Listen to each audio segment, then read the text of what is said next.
Welcome back to Made for More. I am your host, Holly J. Moore. I am a divorce lawyer on a mission to help you use the adversity and difficult times in your life to grow and help you show up as the best version of yourself, whether it's in your relationship, as an individual, or in business. I am joined today and every day by my producer, Aaron Bender. We are not joined by a book, however. I need to apologize right off the bat. We have an author. We have an author, Valerie Garcia, on the show today. Yes. And this guy and our team of people behind me. See? Yes. We didn't get the book. I'm sorry. I know. I always get, if we have an author on the show, yes, you guys always get me the book. Yes. I read the book. I tab the book. I highlight the book. And then we talk about the book on the show. And this book is about cake. How could you have not gotten this book? The book's not about cake. It's not? No. No. We're going to need cake, but it's not about cake. Right. It is about celebrating authentic leadership in a messy world. But the book is called We're Gonna Need Cake. I'm excited. We'll see what's in store. Where's my cake? We are joined today by Valerie Garcia, author of We're Gonna Need Cake, Celebrating Authentic Leadership in a Messy World. Valerie, thank you so much for being on the show. Yeah, thanks for having me. I'm excited to be here. Yes, I'm excited too. But what I am not excited about is I don't have your book here with me. And my team usually always get, if we have an author on the show, they get me the book, I read the book, I dig into the book. Nobody got me the book. So I'm just keeping it real here. But we are blessed to have you on the show to tell us about the book and to tell us about the work that you do. So I apologize. The mug already. Yes. Like you've got the mug. Yes, I got the mug. I got that far. Yes. So, but why don't you start? Tell us what you do. So I'm a public speaker. I'm a motivational speaker, I guess you could say, and an author, and a writer. And yeah, that's, I would say, majority of what I do is speaking and writing. Okay. And what do you speak and write about? So I started out working with salespeople many years ago, 25 years ago, and it kind of has morphed into just working with humans in general, which I love. Everyone's selling something, whether it's an idea or a hot dog or a house. Right. But what I love working with, as I call them, I always used to say I wanted to be an elementary school teacher when I was little. Okay. And I grew up, and I just teach tall children. Yes. But what I love about working with people in the capacity of being a speaker and also a writer is that I get to work with them on being more human, no matter what they do for a living. How do they bring more of themselves to their work and to their customers? Wow. Okay. So I know a big part of your work does focus on this concept of authenticity, right? Yes. So how do we become more human? Well, I think first we should start with the biggest myth, and that is being more authentic just means more vulnerable and more pouring yourself all over the place and, bleeding all over the people around you. And while I think there is a time and place for all of that, authenticity for me is really about being more you, bringing more of your own unique mess to the table, whatever that mess looks like. And for some people, that mess is being extremely introverted. And for some people, that mess is being extremely extroverted. So a lot of times people see the book and think, oh, you just want us to be very, to overshare, to be vulnerable. Okay. And it's not just about that. It's about bringing all of the emotions that come with being a human to your work. Yeah. So, okay. I think that is a very interesting concept because I probably subscribed to the myth that you referenced of, being more authentic just means being more vulnerable and having to, sort of overshare on everything, which I'm very happy to hear that is maybe not the case. Tell us the difference between like bringing all of your emotions to the table versus sharing, kind of oversharing or like you said, like bleeding all over people. What is the difference? Yeah. So I think when I first started, really in my corporate leadership role years ago, one of the biggest, I like to call them lies that I was told was leave your emotions at the door, right? Just like, put on a smile, fake it till you make it, crush it, hustle, show up. And I really subscribed to those lies for a good decade. And I really thought that that was the only way, right? Just kind of like leave your emotions at the door, just do the job, show up and put a smile on your face. Yeah, like fake it. And so my role really was a corporate trainer. I was showing up every day. I was getting on stages. I was putting a smile on my face. I was saying, look, everything's great. We're doing great. I'm great. And then social media came along and I was doing the same thing. Look at me. Things are great. I'm great. Yeah. And then one day I had a moment where a colleague I didn't know very well asked, can we do lunch? And I said, sure, absolutely. Let's do lunch. We sat down. I remember the day very clearly. We both ordered salads. She looks at me and she starts to cry. And she says, I'm a mess. My husband is cheating on me. My family's falling apart. I'm failing my team. I'm not showing up well at work. I don't know what I'm going to do. And you seem to have it all together. What is the secret? And I gotta tell you, the truth is, I was in the same boat. My husband was cheating on me. My marriage had fallen apart. I was showing up every day, deeply depressed. I was suicidal. I was going to work and I was leaving all the emotion at the door. And I was putting a smile on and I was hustling and crushing it. And that was the moment where I realized I don't need to overshare or be vulnerable about all these things, but I need to show up as a human that says, I'm not perfect. I am a mess. I don't have all the answers. And that was a fundamental change for me in my career. Yeah. That was the day where I was like, I need to do better at being a truth teller. I'm not being a great leader by shoving this all in a box and closing the drawer and leaving it at the door.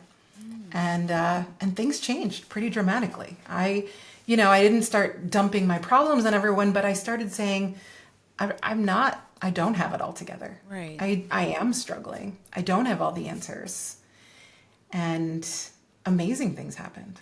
Yeah. My team started showing up in different ways. They started asking different questions. They could show up to me. And I think that was the moment where I realized authenticity doesn't have to be oversharing. It's just being a whole human. Do you, I think, and tell me if you agree or not, but like at our core, we're all a hot mess, right? Oh, God, yes. Every one of us. Right. Yes. Okay. I'm glad we got that out of the way. So every single one of us. Yes. Right. Yeah. Some messes, have different names and labels and whatever, but we're all just a hot mess trying to make it through. Right. Yes. Yes. Yep. Okay. Totally. So, and this is why we need cake. Yeah, I believe that is why we need cake. Okay. I am here for it. I'm here for the cake.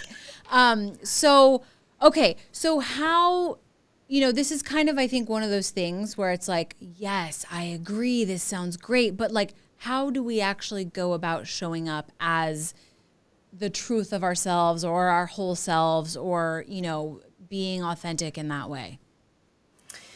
Yeah, so that was kind of the journey I went through in writing the book, is how do I do that? How do I move from really, the book kind of moves from failure to joy, and what are all those stages in between? And so in the book, each chapter kind of walks you through a stage on the map. Okay. And the map really is, how do you pull yourself out of that deep, dark hole where you've got everything neat and tidy and shoved in a drawer and pasting on a smile, to being authentic at work, especially being authentic as a leader.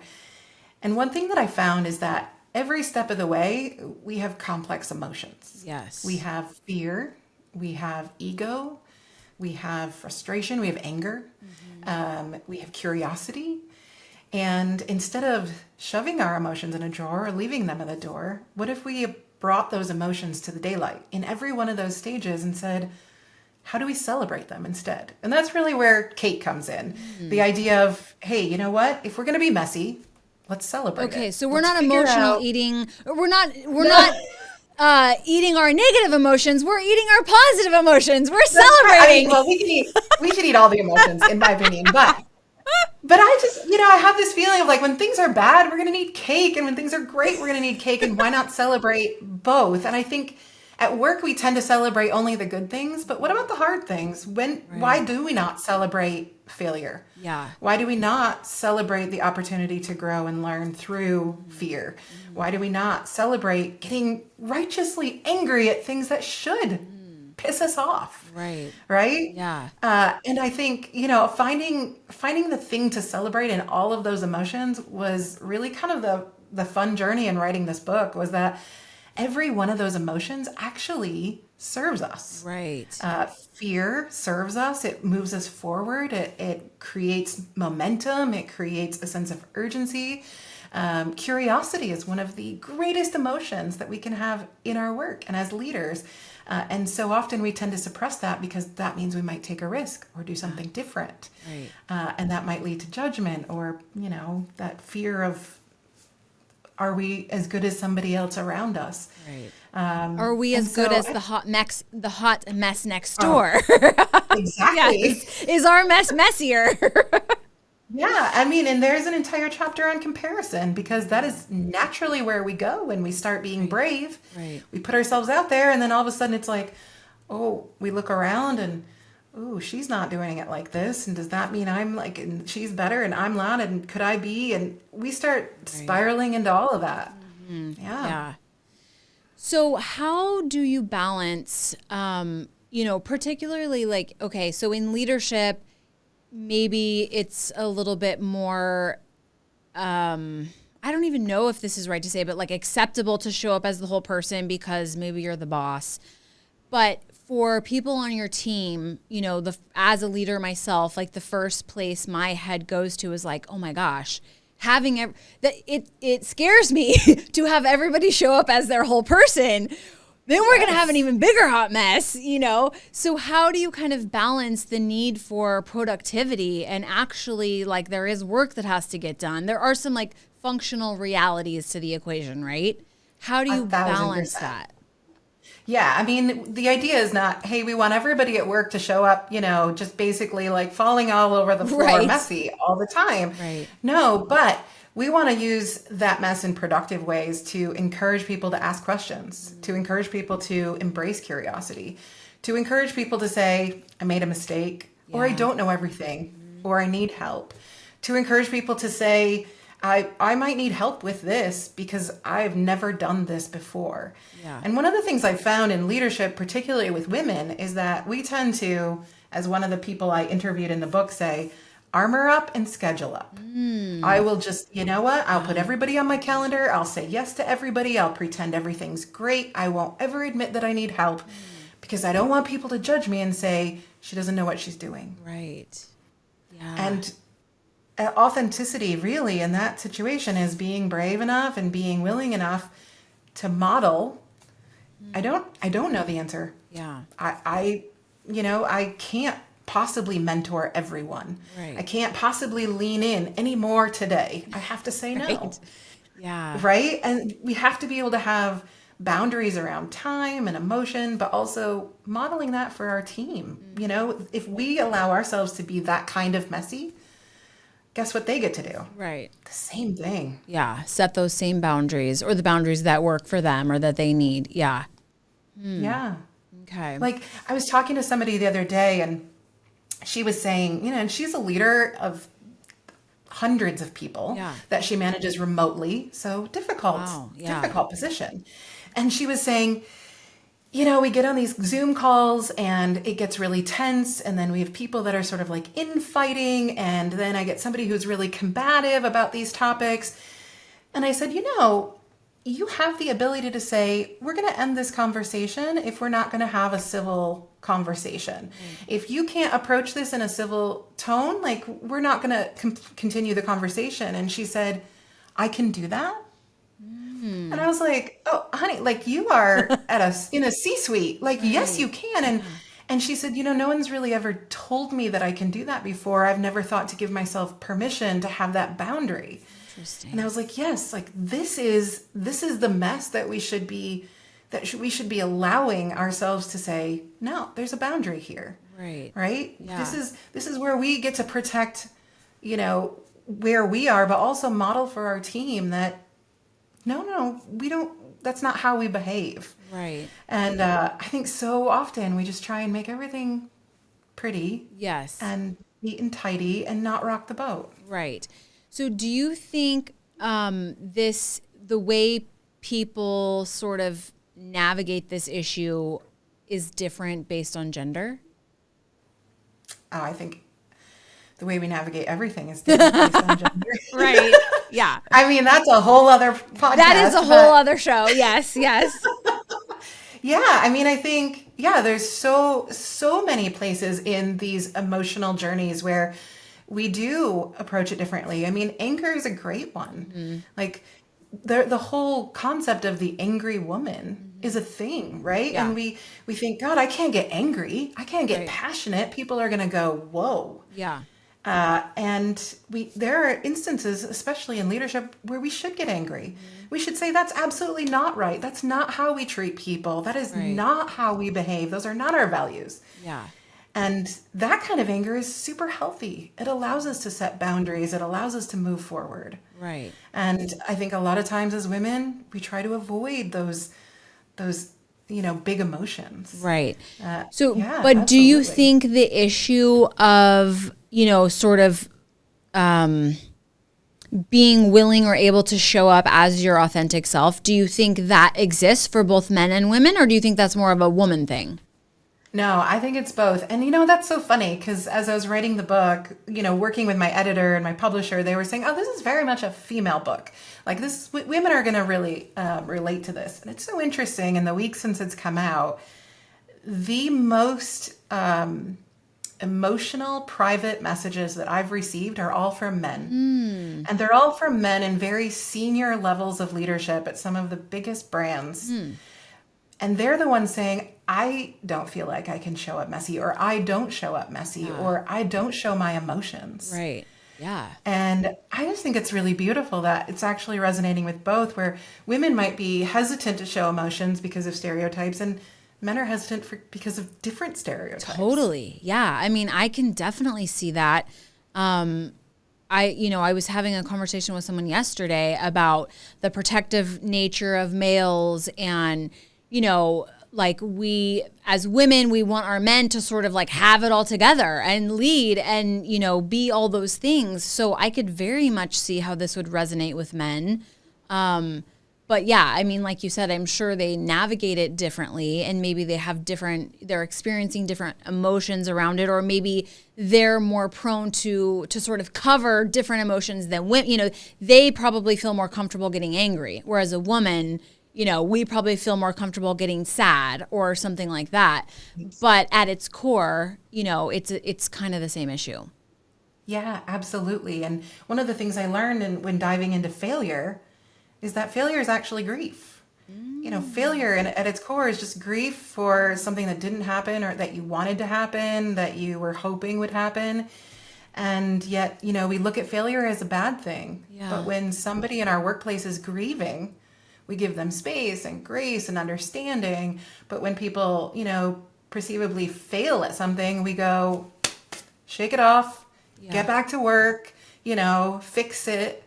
And when we start looking at these emotions through other lenses, and especially through lenses of, the rest of our team, we do start to realize that emotions are just really natural part of our brains and our bodies. And they, they make us better at what we do when we allow them in. Yeah, interesting. So let's talk about social media for a second. And I don't, you might be like, I don't even want to go there because I don't know. It's just something that popped into my mind. But, of course, on social media, we're getting everybody's highlight reel. And, well, I should say there's a sector of people who are getting their highlight reel. There is also a sector of people where it's like, oh my gosh, how could one person have this many bad things happen to them? What is the right balance? How do we navigate that, if you can even speak on that? It's a Great question. I don't know that I can, prescribe the balance for everyone. I can say that I've worked really hard to find my own. And my balance is I try really hard to do the hard things in the daylight. That's something that I say regularly. I'm going to make a hard decision or do the hard thing in the daylight, because I think what, an authentic leader should model is that, I'm figuring this out too. And sometimes I have to make a hard decision, or sometimes I have to admit I made a mistake here, or I tried something and it didn't work, or I launched this thing and nobody bought it. Yeah. Right.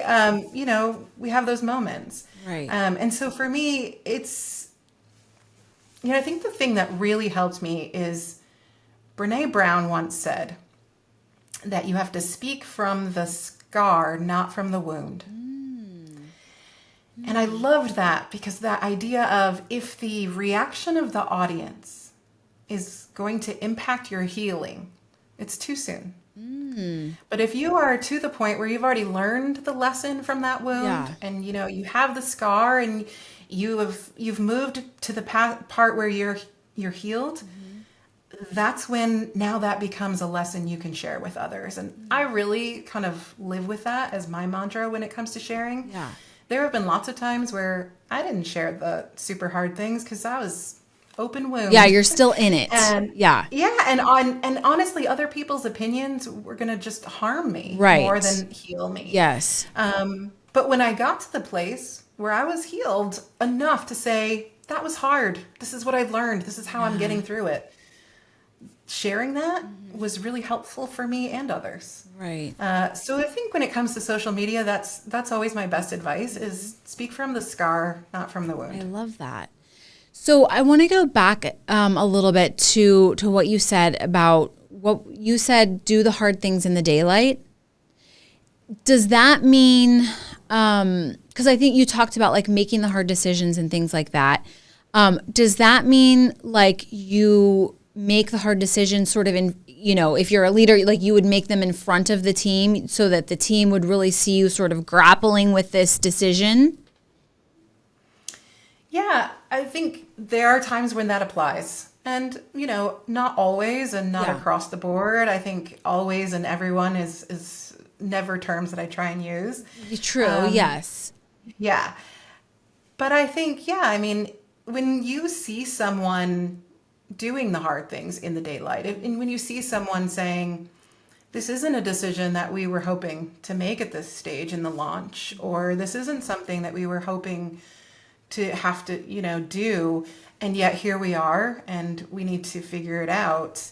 For me, sometimes it's just admitting, this thing is not working for me. Yeah. I during COVID, great example. I was on the road doing 50 events a year before COVID. I was doing 90 flights a year. I was everywhere. It was great. COVID happened. Guess what? No more. I was sitting at home. Yeah. And my entire year just like boop, boop, boop, dominoes, right? And I have a mortgage and I'm like, what do I do? And, I took a contract position. I took a job. For the first time in years, I had a boss.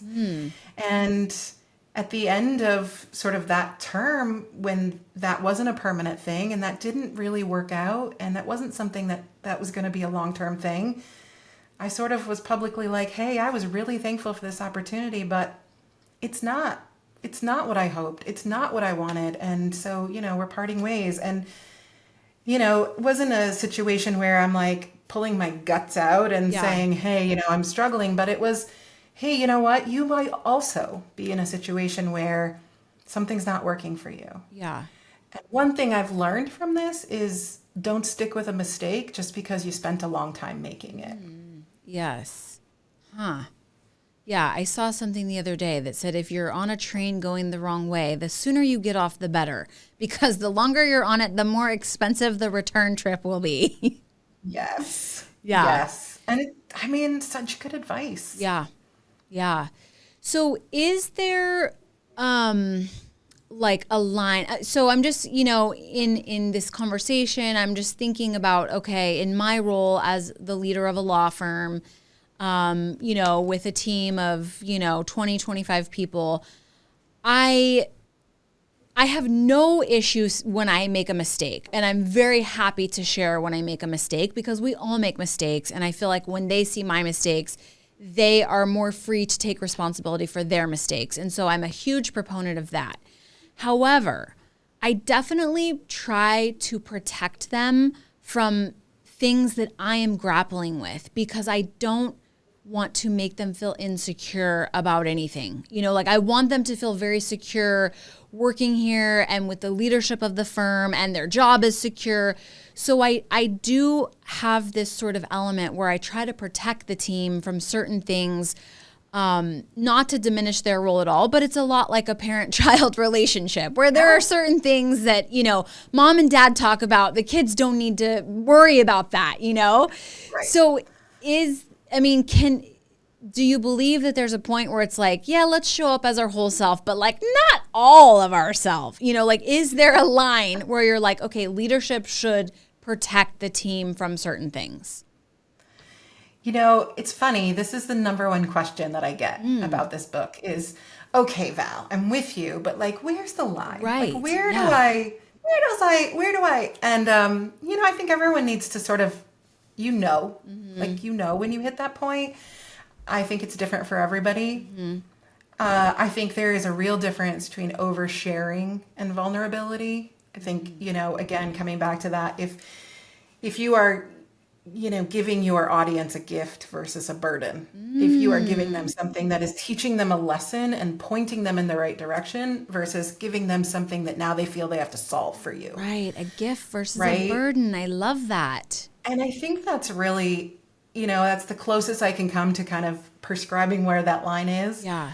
You know, there are going to be times, you're right, you do want to protect your team. You do want to give them that sense of safety. But also, perhaps when you're far enough down that journey, then you want to turn around and give them the lesson as the gift. Yeah. Right. Maybe in that moment, it's, hey, I'm a hot mess on this topic right now, and I'm not going to discuss it. But when I get to that point where like I have a little better understanding, I also want to give you that mentorship because at some point you might be at that point. You know, and I always think, like, I love, everyone thinks, you know, like messy is bad. Messy doesn't always have to be bad. Messy can be like overexcited. It can be overly curious. It can be, you know, just extreme risk taker. Not all of those things are bad. In the right situations, they could be wonderful. True. Yeah, absolutely. Okay. So I may have gotten you off track a little bit because I said, how do we do this? And then we talked about being really curious, but give us something else. Like, give us kind of the Cliff Notes version of like, what is the process to try and show up as our whole selves? Yeah. So the first step is really to move past the idea of this is how things have always been, and so they're always going to be this way. Yeah. I think this is where a lot of leaders stagnate and also get stuck with their team, is that idea of, because we've always done it this way, this is the only way. I've seen entire organizations just sort of live in that space for years. And so, you know, the first step is sort of to move forward, but to move out of that is scary. Yeah. Because the next step on the map is fear. Oh my gosh, what are people going to think? What if we do it wrong? What if we take a risk and it doesn't work out? What if we move beyond the way we've always done it, and the way we've always done it was better? Yeah. You know, and so it's that moving out of that stagnated place to fear, that first step that's really scary for your team. And to bring your mess into that situation means you've got to show up with bravery. You've got to show up and start asking to the right questions. You have to admit that you don't have all the answers. Right. But when you start doing that, you're going to get feedback. People are going to tell you what they think. Right. And feedback is a gift. Oh God, yes. But also it can hurt. Oh yeah, it's painful. And so how do we handle that? How do we sort out what's helpful versus not? Yeah. And then we move into curiosity. So now we've taken that huge step, that leap out of failure into fear and bravery. We're doing the things. That's great. Now we start getting curious. What if? What if we could do more? What if we could try something else? And the super awesome thing is that beyond bravery and curiosity comes usually anger. Well, oh my gosh, why didn't we do this earlier? Why didn't you tell me? Why didn't I learn this earlier? Why don't we do more? Yeah. And then the step beyond anger becomes confidence. Well, now that I've done that journey, guess what? Throw it at me. I can take it on. Yeah. And when we get in that habit of that pattern, work becomes joyful. Leadership becomes joyful because now every time we get stuck in complacency, we've got a map.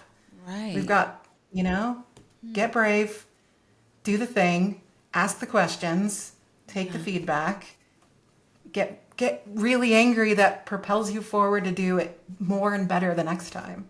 Right. And for me, when I look at that and I think that's the journey that I took, it makes sense that you might go through that every day. You might go through that weekly with somebody on your team. Right. They might come to you and go, I'm stuck. I suck. Everything sucks. It's always going to suck. This is how it's always been. It's always going to be. Yeah. Great. What's the first step out of that? Doing something you're afraid of. Right. Great. Let's start there. Yeah. I love that. So, I mean, we've kind of, alluded to it or talked about it the whole time, but let's just make it really clear for people. What is the benefit of showing up in this new and better way?